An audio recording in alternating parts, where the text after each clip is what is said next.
Hi, my name is Raphael Sbarge. And I'm Greg Laemmle. And we're here launching our new podcast, Inside the Arthouse. We're very excited to have today our guest, Stephen Soucy, the director of a brand new wonderful doc called Merchant Ivory, which focuses on, of course, the amazing films of Merchant Ivory and much more, and which is opening in theaters the 30th of August. So we're excited to have Stephen Soucy here, and welcome. The intimacy of the conversation between you and James Ivory is really striking in this movie.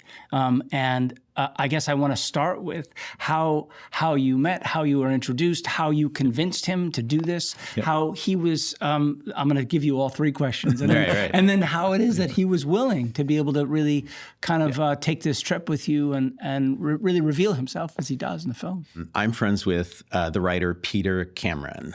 Peter Cameron, novelist, short story writer. And so I knew Peter, and I knew that Peter knew James Ivory because Peter wrote the novel The City of Your Final Destination, which was Merchant Ivory's last film. And so Peter made the introduction, and I met James Ivory, in his apartment in New York, and I pitched him. I wanted to make a short film on the music of Merchant Ivory films.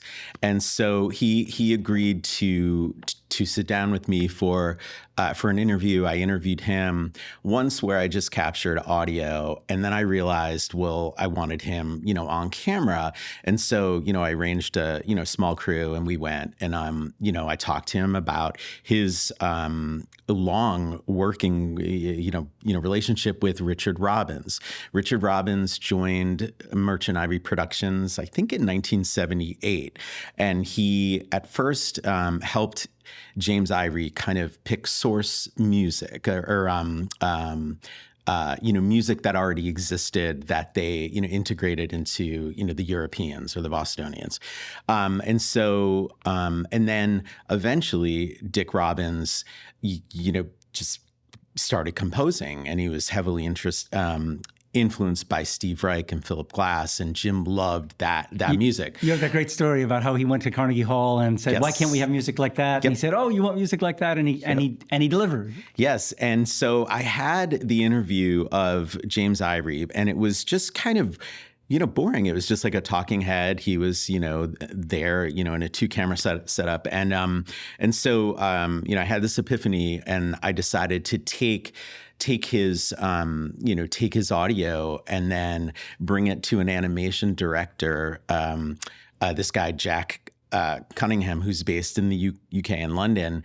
And I hired Jack to do the animation, or to animate kind of based on what James Ivory was saying.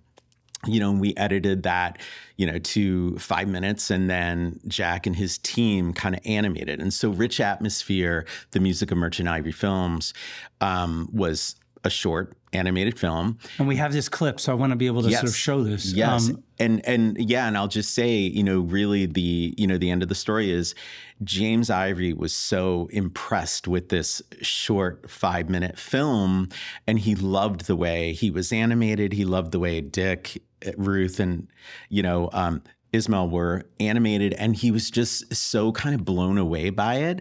And once that happened, I sensed an opportunity. And so, I pitched him. I'm like, you should let me make a feature documentary film about Merchant Ivory. I can't believe there's no one's done it this. doesn't exist. And here he is at 96 and still. And so he said yes, really based on the long journey. An animated film takes a while. So, it took me a year, to kind of from, beginning to end, maybe even a little bit longer. And so I think Jim saw that, I brought that from, beginning to end, and he trusted me. And that's something you hear in my film. A lot of people that worked for Merchant Ivory long term, they talk about how Jim just trusts you.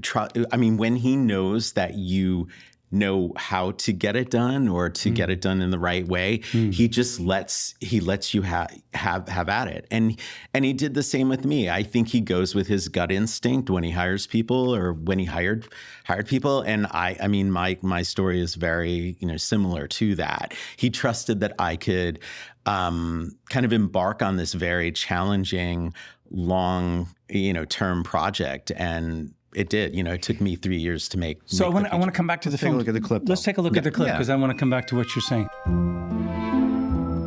How did Ismail create Dick, Ruth, and me? I mean, he had this feeling that the people he liked just had to be useful to him in terms of making the films he wanted to make. And I was the first one because I was already a documentary filmmaker, but I'd never made a feature. Didn't have a clue about what you had to do. And Ruth had never written a screenplay, but he had written a novel that Ismail wanted to make into a film, so he felt that she was prepared to perhaps write a screenplay. And then Dick must have said, I would imagine that he said to Ismail at some point, well, I think I could be useful to you in terms of the music of your films. And he was a talented musician, and so that was enough for Ismail. I went to a Steve Reich concert in Carnegie Hall. And I thought that was fantastic. And I came out afterwards, and Dick hadn't been there, and I said, why can't we have music like that? And by that time, I'd probably heard some Philip Glass music. And he said, you want that kind of music? And I said, yes. My process of working with Dick, it was in 3 stages. The first stage had to do with the choosing of the source music. If someone had to sing or play an instrument in a particular scene, then we would choose that music together, he and I.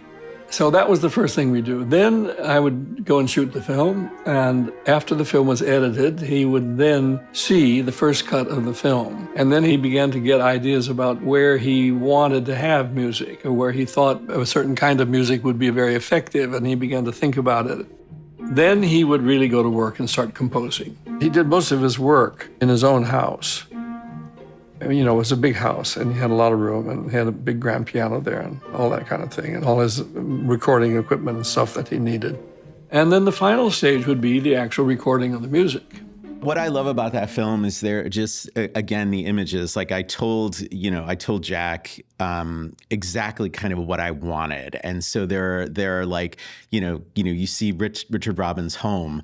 That's really what his home, in Claverack, New York looked like. That was his recording studio inside the home. And so I had visited all these places and I had photos. And so I could really kind of, I drove what the look of that rich atmosphere film looked like. And there's just, it really was like just the jumping off point to the longer, more in-depth story.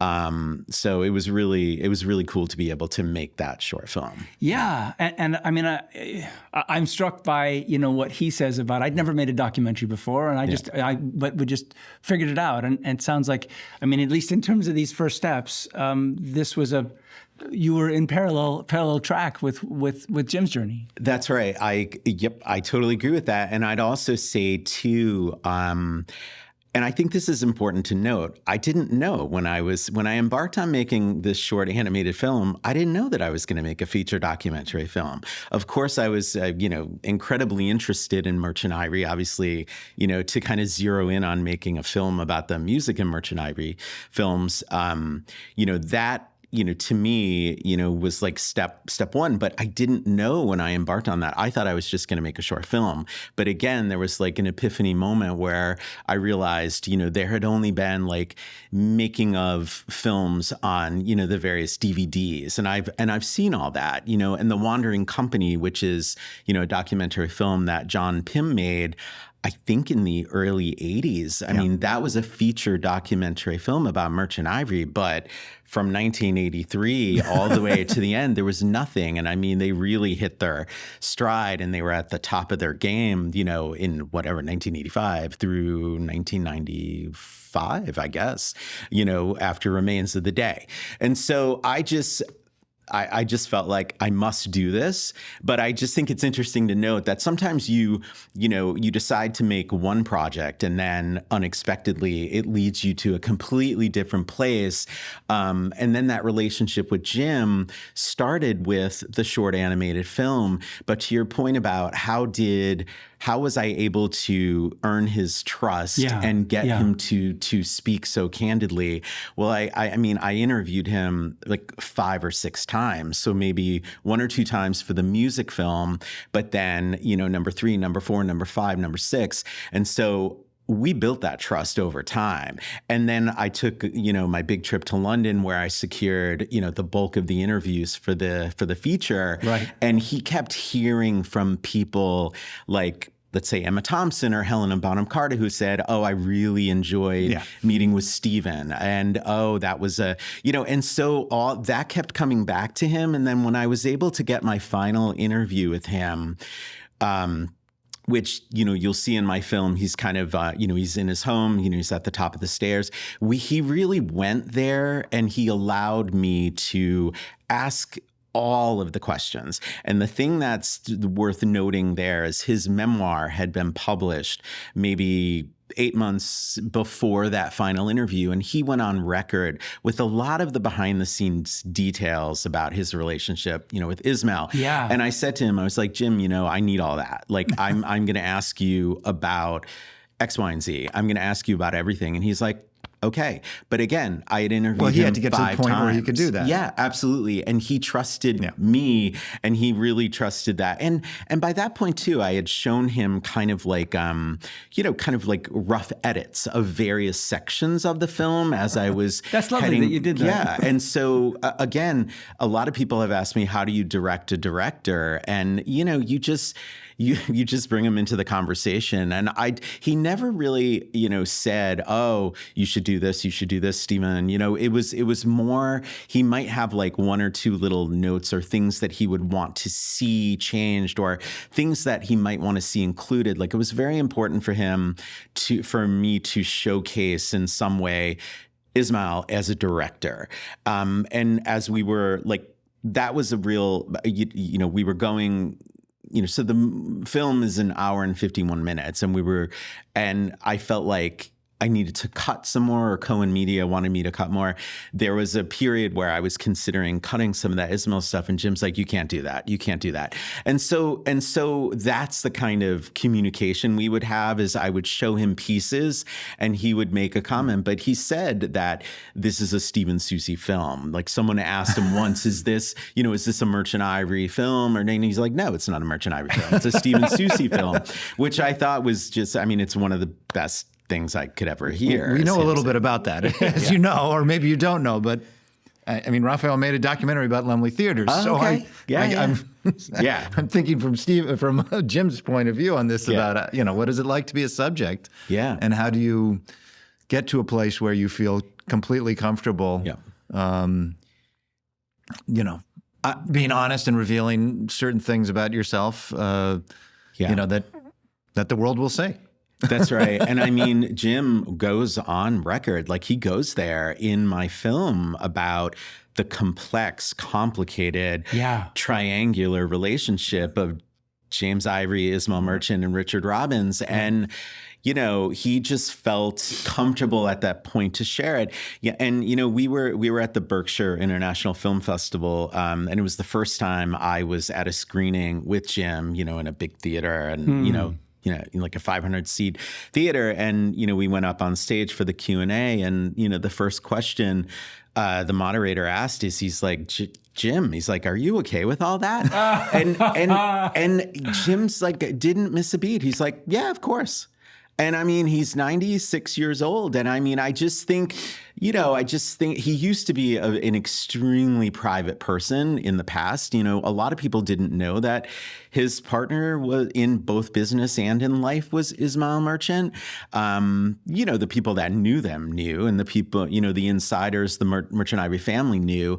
But he kept his private life very private. And it's really kind of in his 90s, from the time he won the Oscar for Call Me By Your Name, kind of through writing his memoir and then doing this film, he's really gone on record with a lot of things he hadn't bridged before. He has. I mean, generationally, obviously, things have changed so much, right, for all of us. Yes. And him being able to talk as a gay man, and to you as a gay man, and talking essentially to what it's like in the world, and what it's being able to. I mean, obviously, Call Me by My Name was such a revelation. It was such a beautiful movie, and of course his first Oscar. But it was also so profound in that he at that age was able to kind of write to that. And again, it's almost like it culminated in something, his life, in a way. Yeah.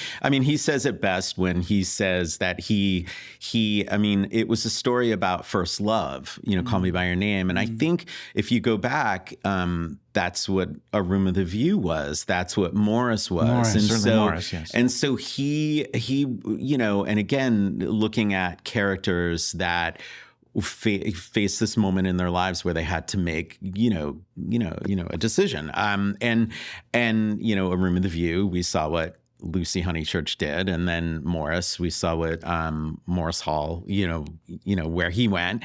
And so, and Call Me By Your Name, there was an echo, to those earlier films and in screenplays, because Jim was the co-writer of the screenplay of Morris. So did Morris affect you deeply? And was that part of what drew you to him and to this idea? Yeah. So two things I'd say. I mean, A Room with a View was the first film that I had seen, the first Merchant Ivory film I had seen. And I mean, it was the 80s. And so I consumed that film via VHS, right? So, and I saw that. I think I bought the VHS cassette tape and I watched it, a few times, and I'd play it for people. And then, and I lived in upstate New York, and at some point I figured out that James Ivory and Ismail owned that home, in Claverack, and that they lived in upstate New York. So they lived about for like an hour away from where I grew up, and so I was kind of intrigued by that. I'm like, oh, filmmakers! I want to be a filmmaker, and they're right there. And but yes, I saw A Room with a View first, and then when I was in college, I saw Morris, and the same thing. I saw it, on a VHS cassette tape. It was one of those, TVs, with the VCR built in, and I popped it in. It was a small screen, and I was just transfixed. And as an in the closet gay man at the time, like 19 years old, seeing that was just a revelation, and then having that ending, of the film, it was just one of those moments where, like, I couldn't move because I was just so, I couldn't move physically because I just was like, oh, I just need to take this in, because I was seeing my life on screen in a lot of ways, because that story mirrored, mine. And we have that clip as well, if you want, maybe. Sure, yeah. Let's take a look at that. Let's take a look at the Morris clip.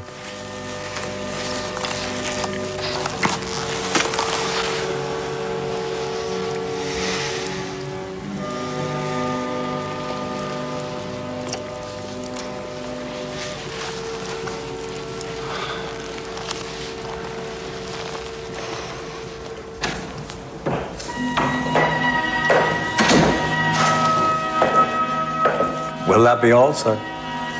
Yes, thank you, Simcox. Good night, sir. Good night.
The music. The music. I mean, I I get why you wanted to do the doc and the music. The music. I mean, it's, and again, at that time, I would run out and buy the CD, right? And I had that, and I would listen to the music, those beautiful Richard Robbins compositions, but without a doubt, the swelling, you're right. So what's on screen and the music, and so it really it affected me, and so and those soundtracks, for me, the music was where I was most drawn to the music, I would say, which makes sense considering I wanted to make a short animated film or a short film about Richard Robbins, because I always felt like Richard Robbins, when a lot of people talk about Merchant Ivory, they talk about Jim, Ismail, and Ruth. And I just felt like Richard Robbins was so important and needed to be brought into that. And I was able to, in my feature, that I was able to anchor, I go into the details of all four, and I use the four of them as the kind of like middle piece of, and the anchor to my film. And that was just really, incredibly important to me. Yeah. It illuminates something that is, it just pulls back the curtain and gives us a window into kind of what was this creative force. I mean, Greg, I know that all the Merchant Ivory movies played at these theaters. They were mainstays, of the Arthouse circuit. And super important. And as much as these types of costume dramas, other filmmakers would try to make similar types of films, but, Merchant Ivory was just clearly, ahead of all of them. In terms of the thoroughness from the music through many of the crafts as well. Right, and the choice too to make a film. I mean, they were able, because they were independent. They were, for most of their trajectory. I mean, it was one independent production after another, and again, Ismail running around and raising, the budgets for these films that they wanted to do, so they were working outside, the studio system. Completely outside, for the most part. I mean, even the films that were released through the studio system, probably not really produced within that system. And I had no idea, but I wasn't aware of that. Of course, they seem so lavish and so lush and so Baroque in a way that they don't seem like big they were budget. literally put together with rubber bands and chewing gum. In a way. Yeah, that's right. And there's so you'll hear Jenny Bevan, 3-time Academy Award winning costume designer Jenny Bevan, tell the story about A Room with a View. That incredible scene, and I can't remember the name of the piazza in Florence, but the camera rises up and you just see this Alinare photo come to life, and she explains and says there were 3 people to dress all of those extras, and including the designer herself, Jenny, who was 6 months pregnant at the time too. And so she tells that story, and it really was like DIY filmmaking, and she uses that term. She's like, we did it, we had one truck, and so again, Merchant Ivory pushed people to their limits, I think, in terms of but people, the team brought it every production, and often people worked with them for film after film after film. So a lot of people behind the camera, makeup, costume design, assistant producers. So there's, and I've interviewed all of those folks in my film. And it's where a lot of people got their start, and then they were loyal and they kept coming back, to work with Merchant Ivory production after production. What I appreciated was that you didn't shy away from the complexity around Merchant, as it were, in terms of how people were put off. People were calling their agents and saying, their agents were trying to call and saying, don't work, he hasn't paid. And some people saying that they, while it defined their career, it was it was terrible at times. Yeah. Did you dealt with Merchant in terms of I never did. No, my grandfather did, and my dad did. Okay. Certainly directly, Yeah. Especially on the early films. And then at some point, they were producing the films independently, but releasing them through, various, established distributors. Yeah. And so then that would be the relation. But in the background, the story always came back that, yes, well, we need the royal because Ishmael told us to get the royal. Right. Right. Yeah. And I mean, so there's a lot of stories where, Ismail, as the producer, would only have like half, the budget, but, the cameras would start rolling. They would, so Heat and Dust is an example of that. That film, they only had about a third of the budget and they started rolling, and, the production, it was going. And that is the story is the agents and the managers were sending faxes at the time saying, stop working. There's no money. You're not getting paid. And then Ismail would wake up in the morning and steal all the faxes outside the doors. And I mean, that's just the way he operated. And a lot of people, Madhur Jaffrey is somebody who, she tells a great story in the film about how everybody would be angry and wouldn't speak to Ismail. And then Ismail would plan this kind of elaborate, spread. He would get access to like a palace in India that nobody could gain access to. And he would get everyone in and he would make this like wonderful, gorgeous meal that everybody, and she says, she's like, you don't want to, you want to stay angry at him because, he's conning you. And she uses that word. But then, there's this wonderful, meal in this place that nobody could be at, but everybody wanted to see. And, and she says, he's done it again. He keeps, he's charming us. And he's like, but I mean, another thing is when they went off to Florence to shoot A Room with a View, everybody was en route to that, to Italy for that production. And Ismail told everyone he had to cut half their salary. All the actors, everybody involved, he had to cut half their salary because he hadn't raised enough money. But like everybody was headed there. I don't really know if how he dealt contractually with that, but everybody agreed to half their salary, and it was a little late. The train was on the tracks, but so he was notorious for doing things like that, and then. A Room with a View, so who could stay angry at him after that film came out and played at the Paris in New York for a year and all of the rest of it. So, but it really was, I think there was an interesting kind of tug of war between, how that worked. People wanted to be paid. They didn't get paid maybe exactly, so again, there were a lot of challenges, but Ismail was the one who kind of navigated all that. And you this is in an interview that you have as well, but a lot of the actors who are so synonymous with Merchant Ivory, really those films, which sound like they were very tough to make and really sort of piece together, define their careers and define how we see them sort of in the world. I mean, those actors and those movies.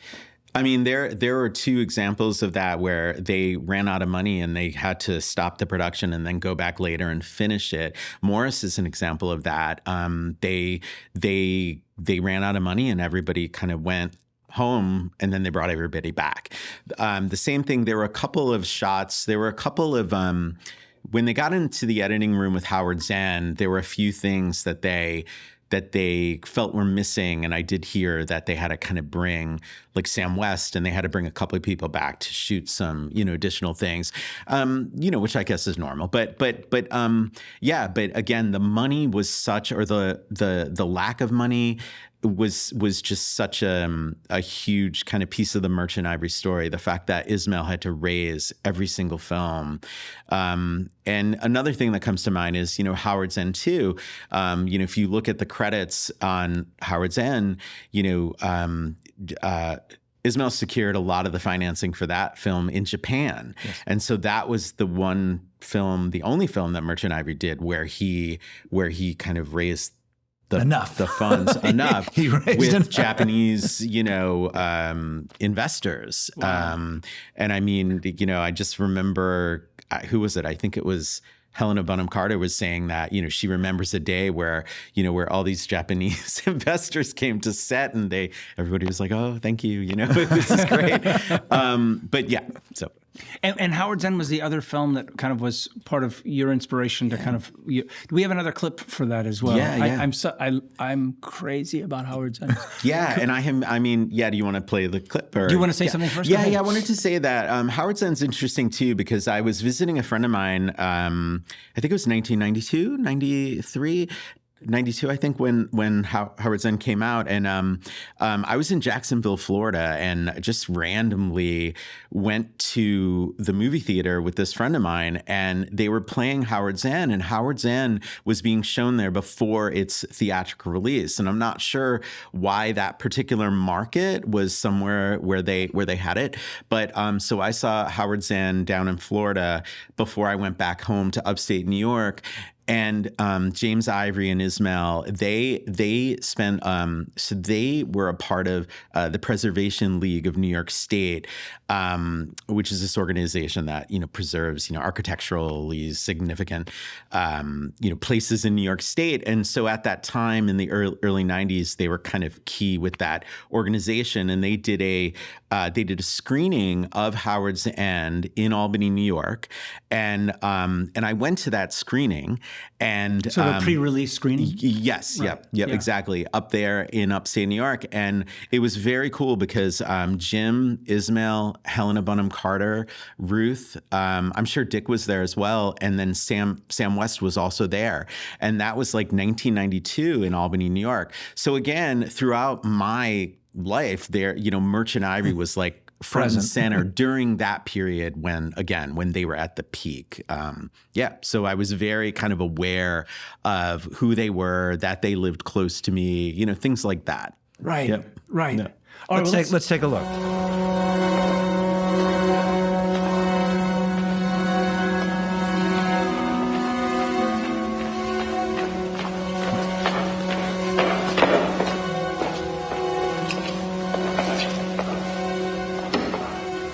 This is the bull. Goodness. Like it? Rather. Even I know a good thing when I see it. Yes, but nowadays, with Evie always out with her fiancé, when I get home in the evenings, I tell you I can't stand the place. So it would be very lonely for you. Yes. Do you ever get lonely, Miss Schlegel? I soon shall, horribly. It's heartbreaking to leave one's old home. Goodness, how high this ceiling must be. Yes, it must be over 30 feet. No, maybe 40, I should think. Perhaps even more.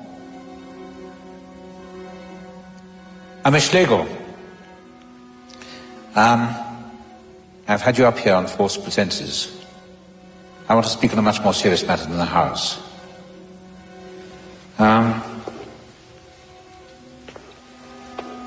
Do you think you could be induced to share? I mean, is it at all probable that... Oh, yes, I see.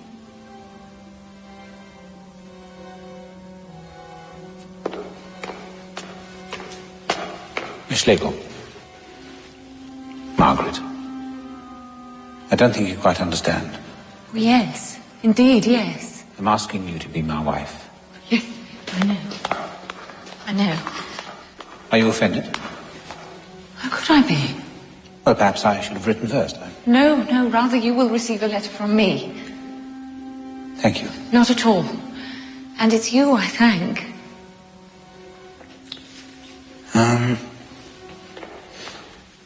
Should I order the motor round now? Yes, that would be most kind.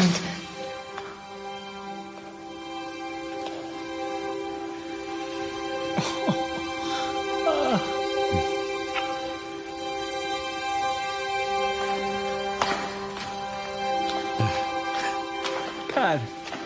I mean, how Two can of you, the finest screen actors. how can you not adore Emma Thompson in that film? I mean, and just the choices they make, right? Like she's leaving him in her hand, how it lingers there. And, and Anthony Hopkins, who's just, unbelievable, and had just, but he was in Silence He was getting of the the Lambs. Oscar for Silence of the Lambs as Howard Zinn was opening. Yes, I mean, and there's so many, there's just so many stories around that. Like, I think it was James Wilby, who was also in Howard Zinn, who played Morris Hall. And James Wilby mentioned to James Ivory, "Oh, you should look at Anthony Hopkins."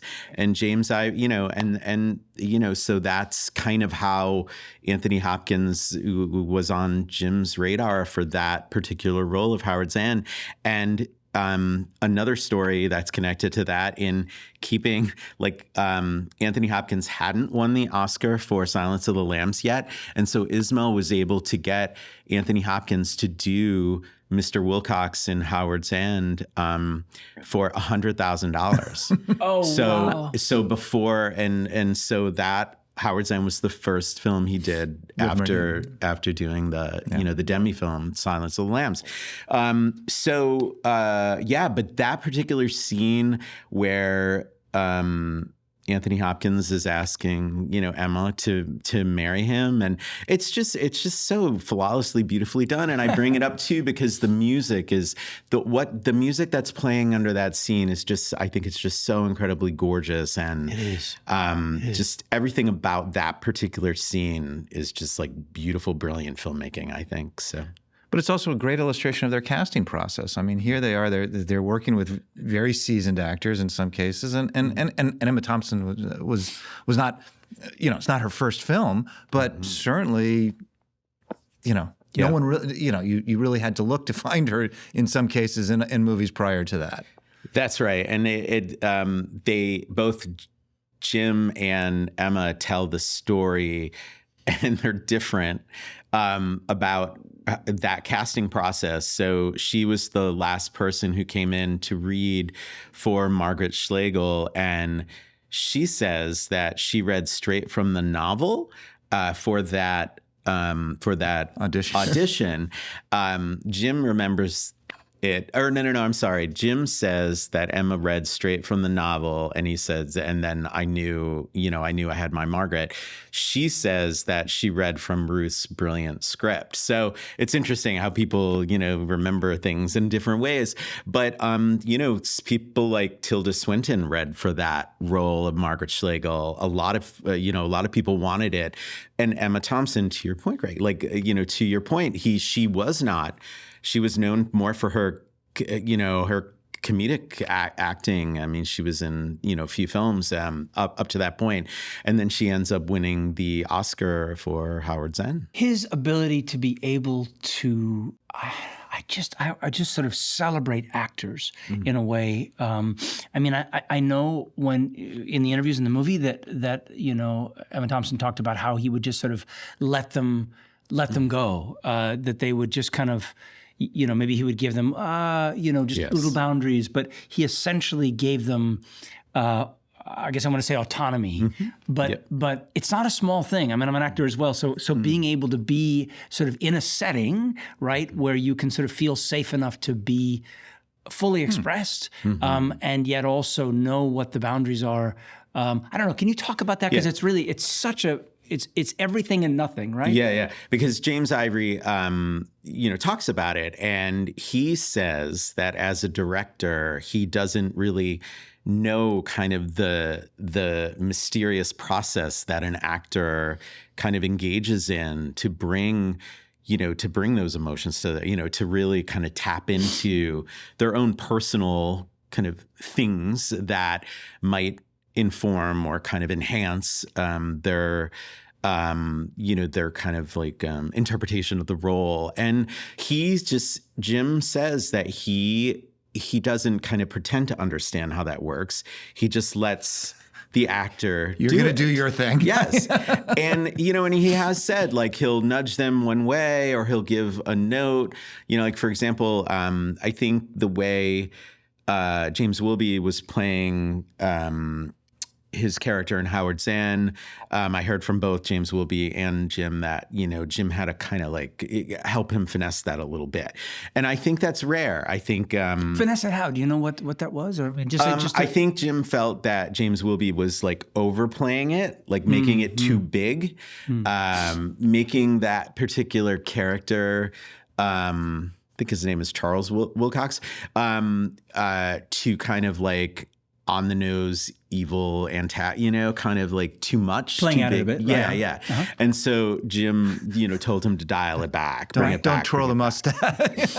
That's exactly right. But again, it's all how you communicate that too.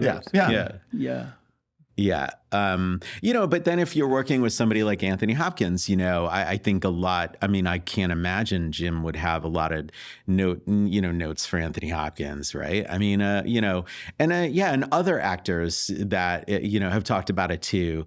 I think Emma, when we were interviewing Emma Thompson, and another thing to mention is I'm putting up the kind of longer edited down interviews on the website for the film. Oh, great. So for example, Emma Thompson, I think I have a 27-minute version of my interview with Emma Thompson that, people can see, versus you only get maybe 2 minutes of Emma Thompson in the film. Right. So again, I think it's really important. I have all of this great material that for folks that are interested, I really want people to be able to see, Hugh Grant talking a bit longer than we get him, because everybody again, you make so many choices when you're making a feature documentary film. I have, over 150 hours of interview footage.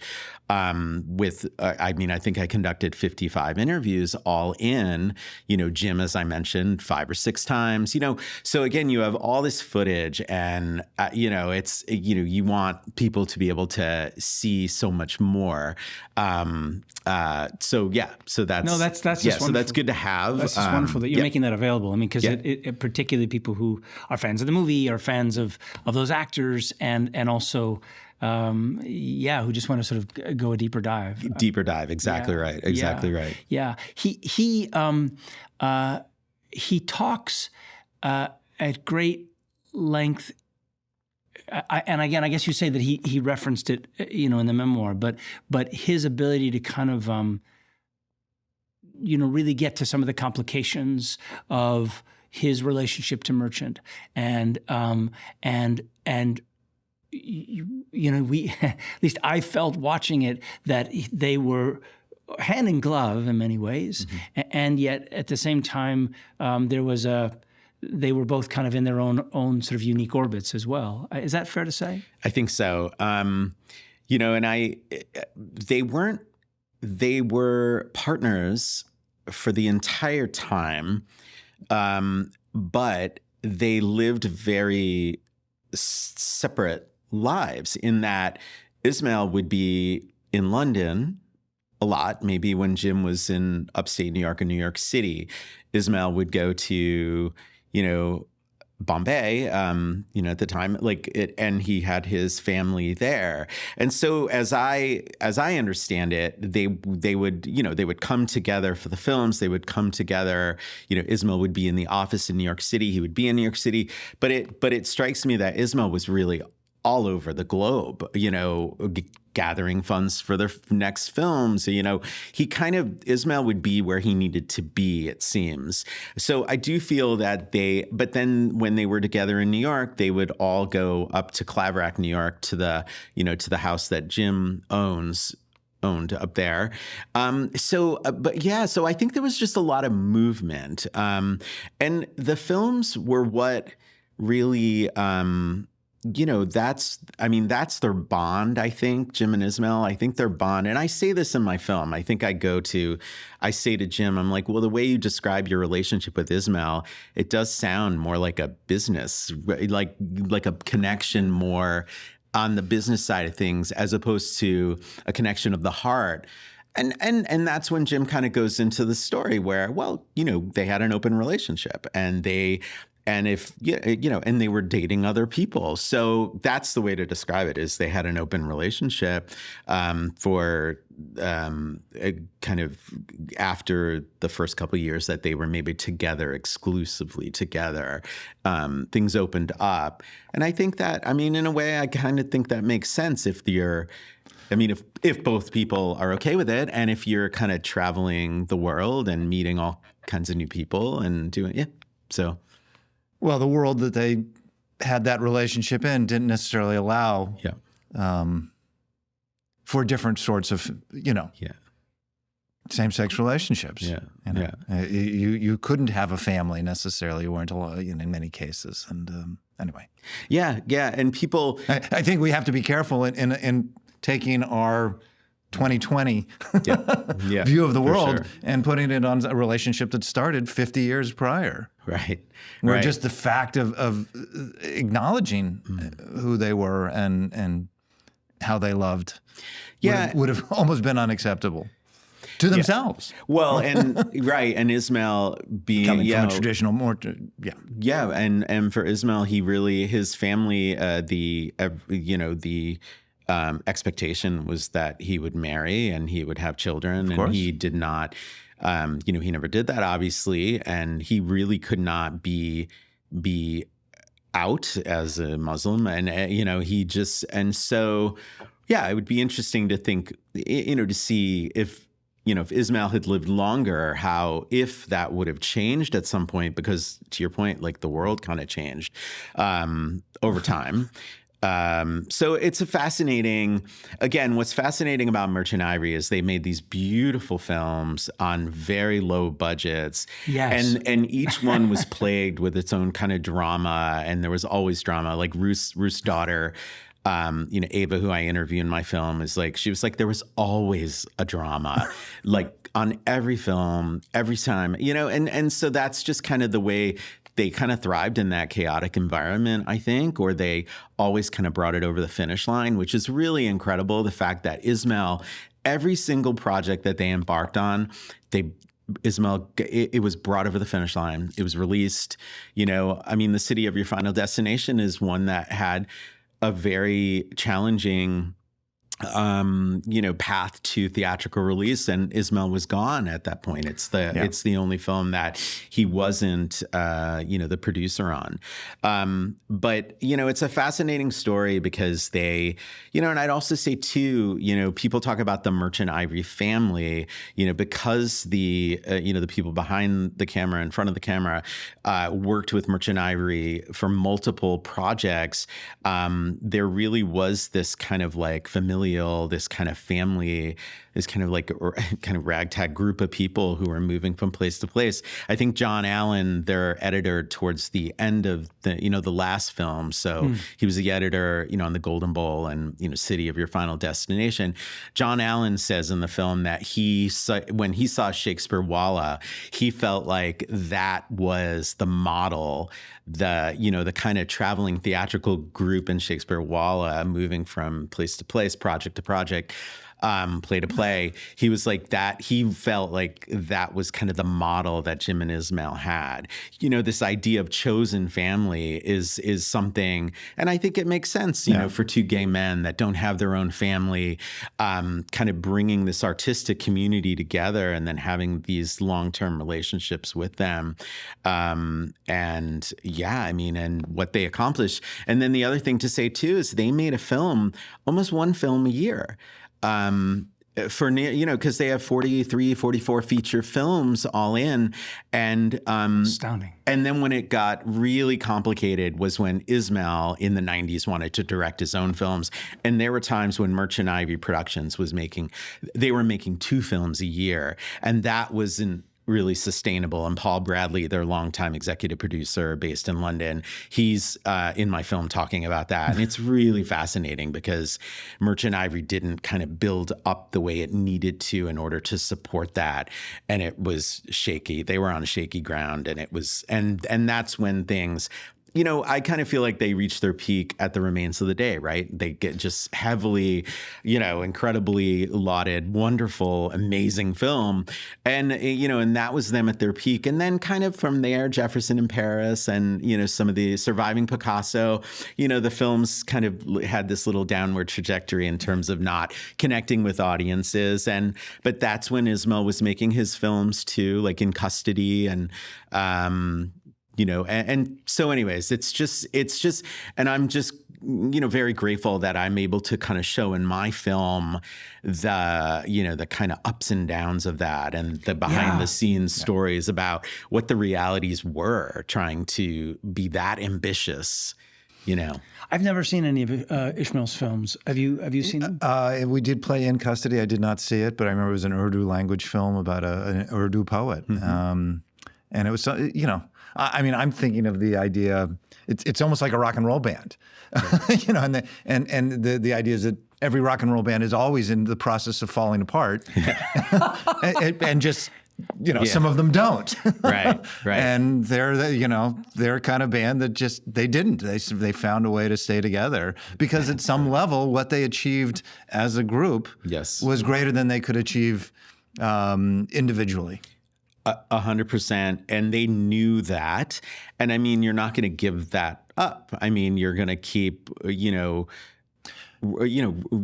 of rolling with that. And again, we talk in there's, when Ismail, who was in a relationship with Richard Robbins, the composer, and when that relationship fell apart right before they were embarking on Remains of the Day,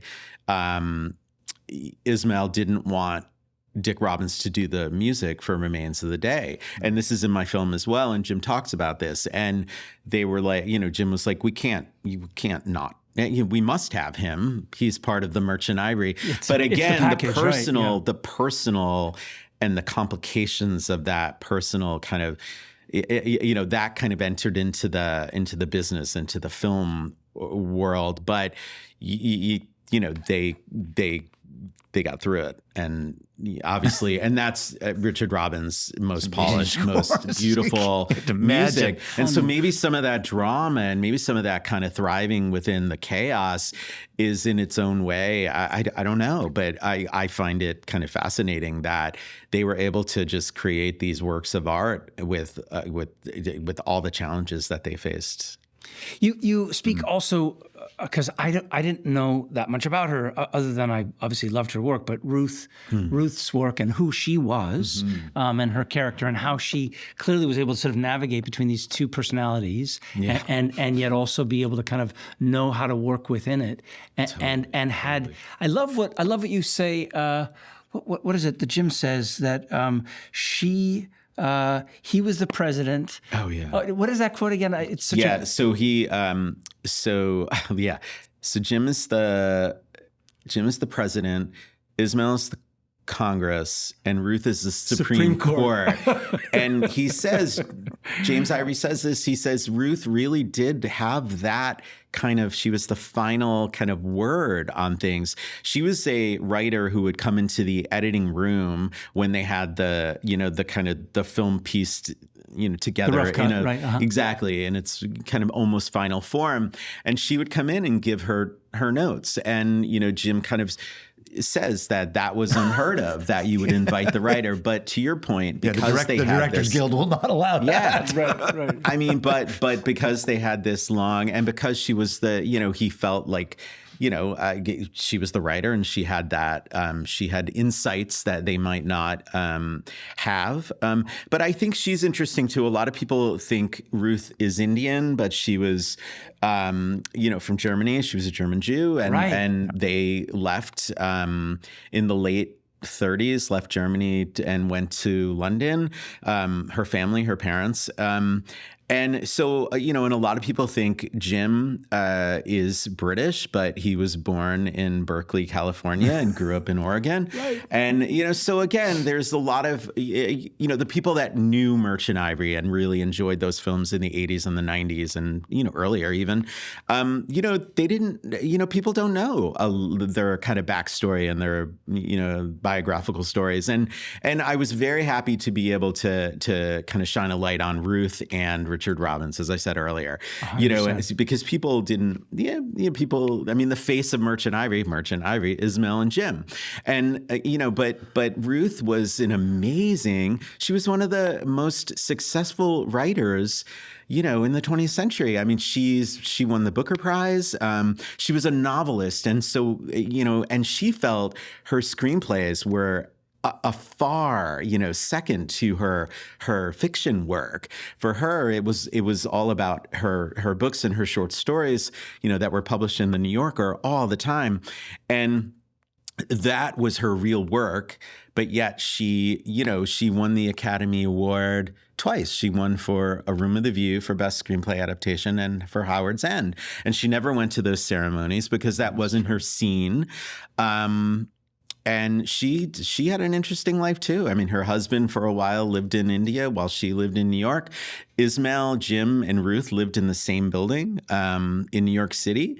They had their own apartments. And so again, it was this family, it really was this interesting. It was like how they were lived. sort of they were one organism made up of three really powerful parts. That's right. And Richard obviously then kind of goes all around all of it. Yeah. But you define that. What was, because you were I don't know if that's the right word, but you were a fan. You were a lover of because you were clearly more than a fan. But you clearly they were had affected you deeply prior to you making this. What were, if there were, the things that surprised you from having come sort of outside to inside as you did this? That's a great question. I mean, I think the thing that surprised me was kind of uncovering the story, you know, the kind of triangular, the fact that Jim and Ismael had an open relationship and that, you know, Richard Robbins was a key figure for Ismael, and then kind of Jim's impact on that, which again, we explore a little bit in my film. Because it does feel like, you know, people say that, and I think it's Kit Hesketh Harvey in my film. He was the screenwriter of Morris with Jim. He says that you would think that Ismael's just kind of loud, kind of boisterous, the way he operated with like he would kind of emerge the winner in every situation, but that wasn't the case at all. It was really James Ivory's kind of quiet, dogged determination that Jim always got what he wanted, you know? And so I think that's another interesting kind of dynamic between Jim and Ismael. They were two incredibly different personalities who operated in just different ways. You know, Paul Bradley tells a story about, and I think this illustrates who Ismael really was. Ismael was impatient and he wouldn't wait for, you know, anything. And, you know, Paul tells a story about he's opening a door, you know, with the key and the keys in, and Ismael literally just barreled through the door. Wouldn't wait. I mean, it was taking too long. And, you know, and he almost took Paul's finger off by doing that. And I mean, Paul's like, that's how I kind of illustrate who Ismael was. He was just go, go, go. And he would not wait. And whereas Jim is always step back, look at the landscape, you know, see what everybody's doing, you know, they just kind of, you know, they kind of move through life in very, very different ways. You talk about the fights as well. I mean, clearly this was not always a happy sort of a calm partnership, I guess. It was not calm. And I mean, people say it was because of the intense pressures of making these wildly ambitious films for such little money. And that the pressure affected each man, as I just described, they, you know, in different ways. You know, so how does James Ivory get Ismael to to do what needs to be done for Jim to be able to do his job as the director, and then just the enormous pressures that Ismael was under to gather the funding. And again, I think Helena Bonham Carter says in the film, or maybe it's not in the film, but she said that, you know, he died of ulcers. I mean, Ismail Merchant died of, he was in the hospital for a procedure related to ulcers, and he passed away in the surgery. And and it's a longer story than that, but health wise, Ismail was not taking care of himself, and he was under this intense pressure.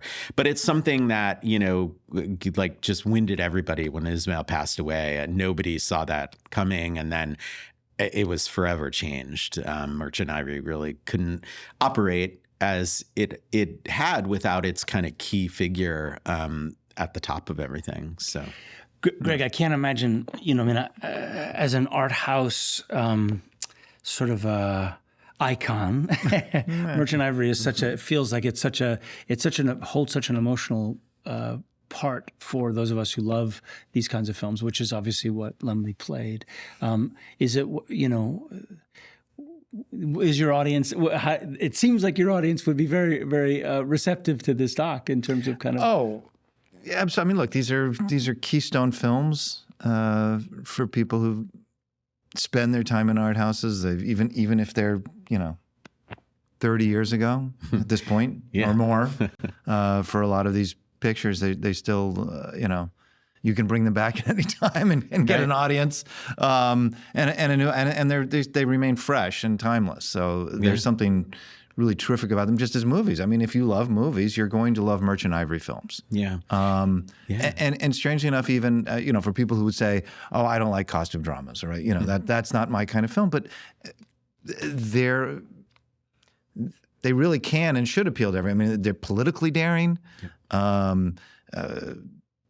Sexually daring, they're daring in all kinds of ways, and you have to get past the idea that they're, that it's a costume drama. It's not masterpiece theater, I guess, is really, which I shouldn't use a pejorative, in a pejorative sense, but they are that and so much more.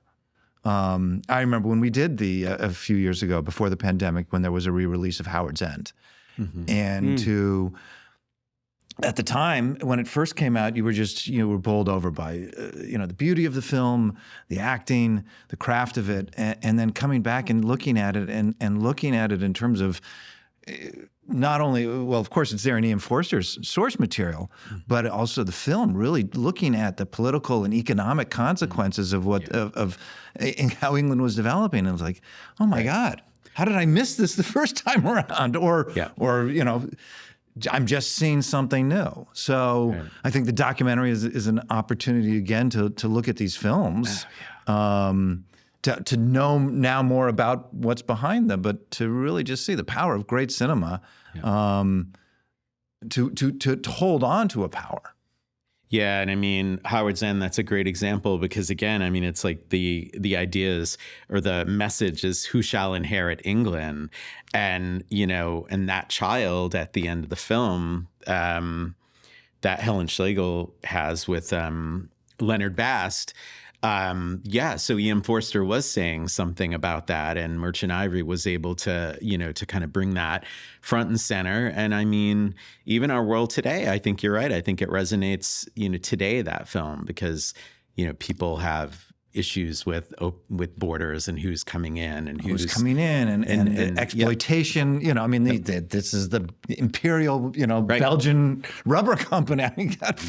We know what they were doing. Yes, yeah. And I love that you say that. I love that, because again, I think it was Alan Parker, right? Who said it's Laura Ashley filmmaking. And again, this is something I feature in the film. Director Alan Parker said I don't like Laura Ashley filmmaking. It's so, and Rupert Graves says he was in Morris in A Room with a View, and he's like, that's not what these, if you say if that's what you see, yes, that's exactly about you, because that's not in. Right. That's not in the film. It's on the surface, right? Exactly. You're looking at the beauty of the imagery, but like you're not attuned to the subtext and the the screenplay and the things that they are that they're illuminating there. So yeah. So what surprised you in the process of making the film was that relationship. What surprised me in watching your movie was something which maybe other people will feel as well, was this sort of, I wouldn't even say it was self-deprecating, but it was kind of his honest assessment of himself, I guess. That's Jim's talking about his work as a director, where he said, I didn't know what I was doing. I just kind of pieced it together. And he has an architecture or design sort of a degree. He clearly has a visual sense, but he, it's such an ephemeral thing, a director, right? Because you have to know a little bit about everything, and you have to be able to play well with others, and you have to be able to have a vision, and you have to be able to sort of see it through. You have to be able to say, no, that's outside the lines, and that's inside the lines. But his work is so epic in terms of kind of everything that, that makes you feel deeply and makes you visually. It's a feast. The actors are pitch perfect. I mean, they're astounding.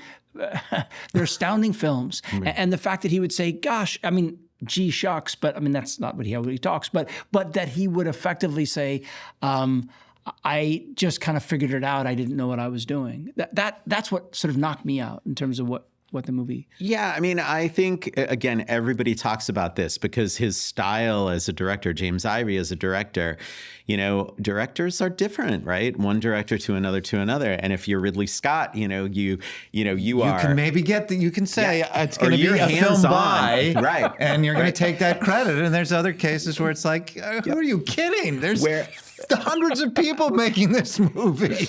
But it always comes But it always comes down to the people that Jim hired to do, and at various points. So like Tony Pierce Roberts, his DP on A Room with a View, and I think he did 9 films with them, including Remains of the Day, The Golden Bowl. Tony Pierce Roberts coming on the scene at that point, A Room with a View. Jim had worked with Walter Lasley for many films. The way Walter shot, he wouldn't move the camera. I mean, it would just be up there on the stick, not moving, just kind of getting the, and then when Tony Pierce Roberts came on the scene, Jim said, and Tony says it too, like it just opened things up, and it was the perfect project for that to happen. A Room with a View. And I think that's, one of the reasons why, again, everybody contributes, right? And I think Tony coming on the scene at that point kind of brought Jim, helped raised to raised his game. Right. Exactly. Hey, raised his game. And then Jim appreciated that. And then, and again, everybody talks about Jim trusts you to get it done. And even Tony says that this in my film, he said, there are directors that will tell you exactly what to do. But then Jim just lets you, I think he says, he just lets you get on with it. And he's not hands-on in that. I mean, he's hands-on, he's there, but he's like, he let kind of Tony decide kind of where to put the camera. They would talk about things, and but Tony was kind of the kind of leading from the cinematographer, part. And then, we talked about early too, the actors. I mean, Jim wasn't a big note. He would just tweak things here and there. No. And I mean, people like, I interviewed Jenny Bevan and Luciana Arrighi. Unfortunately, this interview didn't make it into the film, but it'll be up on the website. And Luciana, who won the Academy Award for, I think, Howard's End, for production design, she and Jenny, were together kind of sitting on this couch talking and reminiscing, and they were like, no, we didn't hear from Jim a whole lot, and, because Jim was probably over here doing just all over the place, but he let Jenny and Lucci do their jobs and bring things. And there's another great story from Howard's End, where there's the opening shot of Howard's End is Vanessa Redgrave in this beautiful green dress walking through the long kind of wet grass. Yeah. And she's got a necklace on, and she's twirling the necklace, and it's a very dim, kind of dark, the sun's gone down. It's a very dim scene. And John Bright, who worked with Jenny Bevan, in costume design, talked about that scene, and she didn't have the necklace on. when it started and they were shooting, and John's like, it's missing something. So here's an example of somebody bringing something to the proceedings that Jim did not see or did not, And so John runs to the truck, grabs this glittery kind of gold, very thin necklace and brings it to Vanessa. And Vanessa, in classic Vanessa, is like, oh, you really want me to wear that? And John's like, yes, I do. And so she puts it on, and then she starts twirling it. Nobody told her to twirl it, but it's like the light's kind of, the very little light is like glinting off of it. And so Jim saw that John's description of what I just said is not in my film, unfortunately, because again, you make choices. But Jim saw that story, and Jim's like, I didn't know that happened. So again, directors. I just liked that take. Yeah. I mean, yeah, exactly. But directors can't be everywhere. But the way Merchant Ivory worked is Jim really allowed people to have this autonomy or this ability to make decisions to impact the overall, the whole kind of scope of the film. So, yeah, he's a unique director for sure. He really is. I mean, It's a respect for the entire team, I think, ultimately. Yes. I mean, and look, there clearly are filmmakers that, maybe do exercise that level of control down to the most minute detail, and God bless them. That's great. But, that doesn't have to be, that's not the only way to make a great movie. Yeah.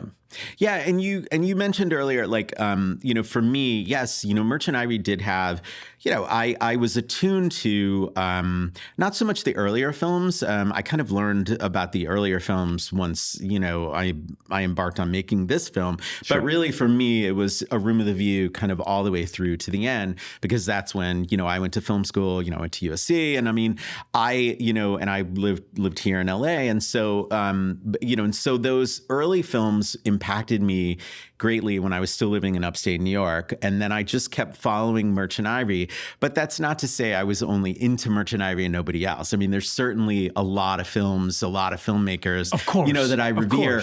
But I just felt my interest in my kind of connection, long-term connection to Merchant Ivory kind of made me, I felt like the right person to make this film, because I just have such respect for the longevity of their careers, and getting to kind of peel back the onion, and really kind of get these additional stories. It was just such a gift to be able to bring the kind of complicated behind the scenes story, and kind of share it with everybody. And, and again, I mean, there was so much, I would be in James Ivory's, basement, in the home, in Claverack. And I was able to find, I found letters, letters from the 60s between Ismail and Jim that kind of, that I could see kind of how their relationship was going. And, so hopefully there's little, that's not featured in the film, but hopefully overall you're getting the feel for who these people were. You do completely. Yeah. I mean, you are discreet, and yet you also walk up to the line, and you are able to open doors so people can look in and figure some things out. But you do so with both great respect but with clarity, and you don't duck punches. You know what I mean? Which is again what I really appreciate. Yeah, thank you. What you wanted to make a doc about the music, and that's where it started. It did. Right. That's where it started, and then he wanted to make. I love that, because that you came at this from the sort of the emotional center, like the gooey sort of inside part of it. The beating heart in a way. Is there something in a music doc that you didn't get to speak about that you wanted to, or is there some? I mean, clearly it informed this journey, but I mean, I don't think so, because I think that Rich Atmosphere, that short animated film, it's its own thing, and it is, but it was it was the kind of preview, perhaps, of the larger story. I think. And I was able to. We used pieces from the animated film. We used in the feature documentary film. We used the animation for chapter headings. And I think when Jim is talking about his relationship with Dick Robbins in the feature film, I use a short clip from the short animated film. So it really was, again, like the jumping off point. It was a proof of concept in its own interesting way. And like I said, I think there's so many lessons that, I would love to have my film viewed by film students, because I think there are so many takeaways for folks that are interested in film, students of film. Sure, there's a lot of the kind of behind the scenes stories that I think of people who knew these films when they first came out are intrigued by. But I also think there's just a lot of just great advice on how to navigate the independent film world as they did. You bet. And I just think I hope it finds its audience in that realm as well. Yeah. So the film is Merchant Ivory. It's opening when? August 30th. It opens in New York City and at the Quad Cinema. It opens here in LA. Thank you, Greg. in this theater. Right here in this theater that we're sitting in, and also in Encino. Yeah. And then it looks like it will open in Santa Barbara as well, and in Chicago that opening weekend. So there's still Cohen Media, my distributor. We've not talked about this yet, but Cohen Media is obviously a significant partner. Cohen Media owns 30 films from the Merchant Ivory library. Right. And they have been kind of systematically restoring these films, including Morris, Howard Zahn, Shakespeare Walla, Quartet, Roseland. Well. The list is long, 30 Eaton films. Dust as well. Oh, yeah. Yeah, and so Cohen, Cohen's really my partner on this film in terms of distribution, and so the film will have its theatrical release. It looks like we will open or through September we'll open in 25 markets.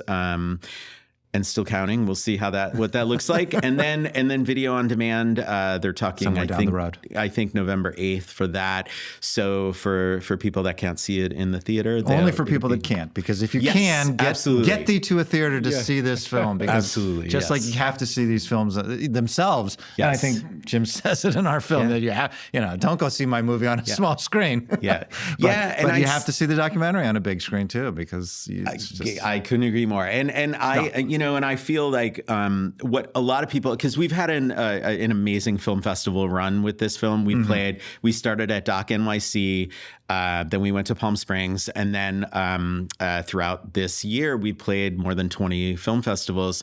And the audiences that have seen this film, one of the key takeaways is they say that my film inspires them to go back and see the Merchant Ivory films perhaps that they missed, but then also see the favorites like Remains of the Day, or they learn a little something about Jefferson in Paris, and how maybe Jefferson in Paris, with Nick Nolte and Gwyneth Paltrow and Thandie Newton, that film is more, I think, resonant today than it was when it came out in the late 90s. Sure. It has, the world has changed, and that film maybe is, I think could be appreciated more now. So again, it's like, for me, I wanted to kind of illuminate the Merchant Ivory story, but I really love that the film is now inspiring people to go back and look at the whole kind of Merchant Ivory canon, all those films. And I got to say, James Ivory is thrilled with this. That's my question, actually. That was my last question. Like, what is he thrilled saying? Because it's given him, he's 96 years old and super sharp and just unbelievably, incredibly, with it. And so he and I will be together at the Quad the week of the 26th of August, and we're doing two screenings, together, and 2 Q&As, and he's over the moon. They're also doing a screening at the Jacob Burns Film Center. Sure, of course, yeah. And and here's an example. Like Janet Maslin is going to. I won't be there for that, but Janet Maslin will be there with Jim. And I told James Ivory that Janet Maslin was going to be there, and he's like, he was thrilled because he hasn't seen her in years, and the New York Times critic, and they have such history, and so I'm just so grateful that my film is kind of giving Jim a little bit of this. I don't know how to sixth act, right? Yeah. Like, I know, right? I know. There's no third act in America. There'll be a sixth act. It does feel like a it's sixth act. astounding. So, It's astounding. it is. It's just glorious. It's just a celebration. All right, and Well, where do we go for information, or where do people go for information on when the movie's coming to their community? Obviously, everybody that watches this podcast has their, already a connection with their local art house, but in case they don't. Yes. So the film website is merchantivoryfilm.com. But to find out where the film's playing, Cohen Media has their landing page for the film on their website. Great. Okay. And that's where the most kind of up-to-date screening information is. All right. And we'll try and have information. Yeah. But thank you both so much for this. Thank you so much for coming in. Thank you for your Steve. beautiful film. Yes. So glad you made it, and much success. Thank you again. I appreciate it.